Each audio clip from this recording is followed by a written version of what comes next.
Good morning students, class 8th की science की book में ये हमारा चैप्टर 13 साउंड ध्वनि ये चल रहा था। तो 8th तक का क्वेश्चन एक्सरसाइज के मैंने आपको बता दिए थे। ठीक है, आज हम यहाँ से 9th क्वेश्चन से हमारा स्टार्ट होगा। तो स्टार्ट करते हैं यहाँ से। List sources of noise pollution in your surroundings, कि अपने चारों ओर के पर्यावरण में जो ध्वनि प्रदूषण के कारक हैं उनको आप लिखिए।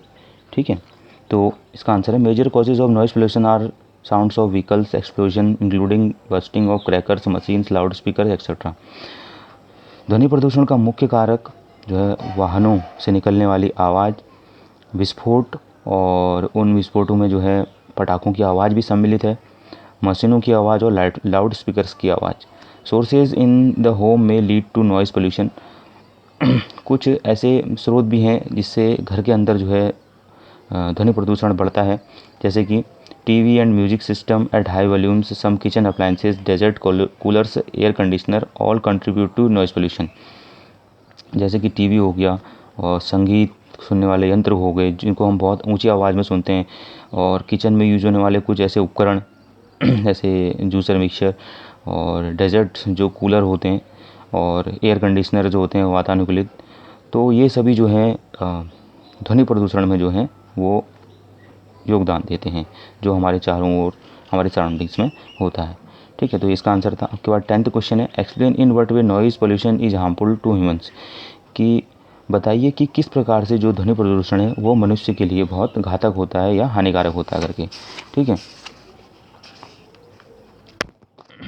तो इसका आंसर है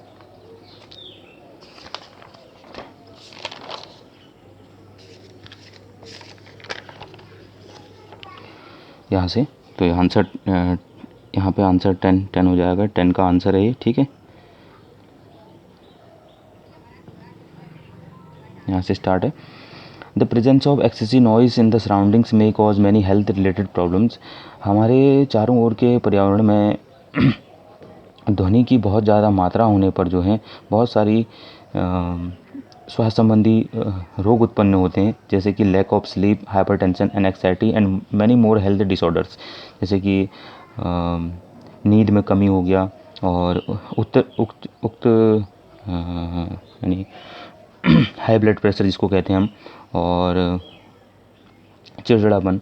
ठीक है, और ऐसे ही बहुत सारे जो हैं स्वास्थ्य संबंधी गड़बड़ियाँ उत्पन्न होती हैं। Also may get person even or temporary impairment of hearing. और इसके साथ साथ जो व्यक्ति होता है अत्यधिक नॉइज़ पोल्यूशन के कारण उसमें जो है अस्थायी जो है सुनने की क्षमता कम हो जाती है, या स्थायी रूप से जो है उसकी सुनने की क्षमता क्षीण हो जाती है या कम हो जाती है। तो ये हार्म्स होते हैं नॉइज़ पोल्यूशन के। ठीक है, इसके बाद हम नेक्स्ट क्वेश्चन देखते हैं, 11th वाला। Your parents going to buy a house, they have been offered one on the roadside and another 3 lanes away from the roadside. Which house would you suggest your parents should buy? Explain। कि आपके माता पिता एक घर खरीदना चाहते हैं और उन्हें जो है एक घर रोड साइड के किनारे पर मिलता है, और एक घर जो है रोड साइड से 3 लाइन अंदर जो है रोड साइड से वो मिलता है। तो कौन सा घर जो है उन्हें ख़रीदने के लिए आप सुझाव देंगे, समझाइए। ठीक है, तो closer to road side larger the noise pollution. यदि हम रोड साइड के पास का घर खरीदेंगे तो वहाँ पर जो है ध्वनि प्रदूषण बहुत अधिक होगा। So I would suggest a house which is 3 lanes away from the road side. इसलिए मैं अपने माता पिता को सुझाव दूंगा कि जो घर रोड साइड से 3 लाइन अंदर हो उसको मैं ख़रीदने का उन्हें सुझाव दूंगा, क्योंकि the pollution level is somewhat less there, क्योंकि वहाँ पर जो प्रदूषण का स्तर होगा वह रोड साइड से जो है कम होगा। ठीक है, फिर नेक्स्ट क्वेश्चन है, sketch लैरिंग्स and explain its function in your own words. तो यहाँ पर सिर्फ फंक्शन बताना है। हमने लैरिंग्स का जो वॉइस बॉक्स होता है मनुष्य के गले में, जो ह्यूमन के गले में पाया जाता है, उसका कार्य बताना है और उसका चित्र बनाना है। ठीक है, इस क्वेश्चन के लिए तो चित्र तो मैंने आपको पहले ही भेजा हुआ है, तो इसको आप दोबारा पुनः बना लेंगे इसके चित्र को। ठीक है, तो लैरिंग्स बॉक्स है, बहुत इंपॉर्टेंट है, उसको आपने बनाना है। और इसका फंक्शन क्या है, इसका कार्य क्या है। द फंक्शन ऑफ लैरिंग्स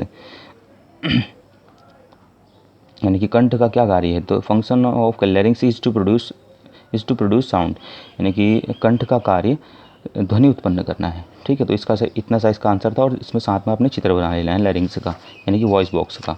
ठीक है, इसके बाद हमारा नेक्स्ट क्वेश्चन है, lightning and thunder take place in the sky at the same time and at the same distance from us. जो बादलों का चमकना और बादलों की जो आवाज़ है, बादलों का चमकना और थंडर, जैसे कह सकते हैं हम उसको, बादलों का चमकना और बादलों की आवाज़ जो होती है वो एक साथ एक ही समय पर एक ही दूरी पर हमसे घटित होती है। Lightning is seen earlier and thunder is heard later. जो है, जो ध्वनि का जो बिजली का चमकना होता है ये हमें पहले ही दिखाई देता है, लेकिन जो बादलों की आवाज़ होती है, गड़गड़ाने की जो आवाज़ होती है वो हमें बाद में सुनाई देती है। कैन यू एक्सप्लेन, ऐसा क्यों होता है, क्या आप बता सकते हैं कह रहा है। ठीक है, तो speed of sound is 330 metre प्रति second and speed of light is 3 × 10⁸ metre per second. अगर हम गिने तो ये काफ़ी बड़ी मात्रा में जो है लाइट की स्पीड होती है, और साउंड की स्पीड जो होती है सिर्फ 330 मीटर प्रति सेकंड होती है। ठीक है, जो आवाज़ होती है जो बादलों से निकलती है, या जो आवाज़ होती है उसकी स्पीड क्या होगी पहुंचने की, 330 मीटर प्रति सेकंड हम इससे की स्पीड से हम तक पहुंचेगी। लेकिन जो लाइट की स्पीड होती है वो बहुत ज़्यादा होती है। आप देख पा रहे हैं इसके पीछे कितने जीरो लगे, तो इसको हम इस तरह से भी लिख सकते हैं 3 × 10⁸ मीटर प्रति सेकंड। तो लाइट की स्पीड जो है बहुत ज़्यादा होती है। Light travels much faster than sound, that is why lightning is seen earlier and thunder is heard later. इस कारण से जो है, क्योंकि जो बिजली है वो जो है बहुत तेज़ गति से जो है ध्वनि की तुलना में बहुत तेज़ गति से जो है गति करती है। इसलिए जो है जो बादलों का जो चमकना होता है वो हमें पहले दिखाई पड़ता है, और जो उन बादलों की आवाज़ होती है गड़गड़ाने की वो हमें बाद में सुनाई देती है। ठीक है, इस कारण से, क्योंकि स्पीड में काफ़ी अंतर होता है दोनों के, स्पीड ऑफ साउंड में और स्पीड ऑफ लाइट में। तो लाइट की स्पीड ज़्यादा है तो वो पहले दिखाई देगी, और स्पीड की साउंड कम है तो वो हमें बाद में सुनाई देगी। ठीक है, तो इस तरह से ये हमारे इस चैप्टर के पूरे क्वेश्चन आंसर कंप्लीट हो गए हैं। इससे नेक्स्ट वीडियो में मैं आपको जो इसका हमारे बुक का जो नेक्स्ट चैप्टर है उसको मैं पढ़ाऊँगा। ठीक है।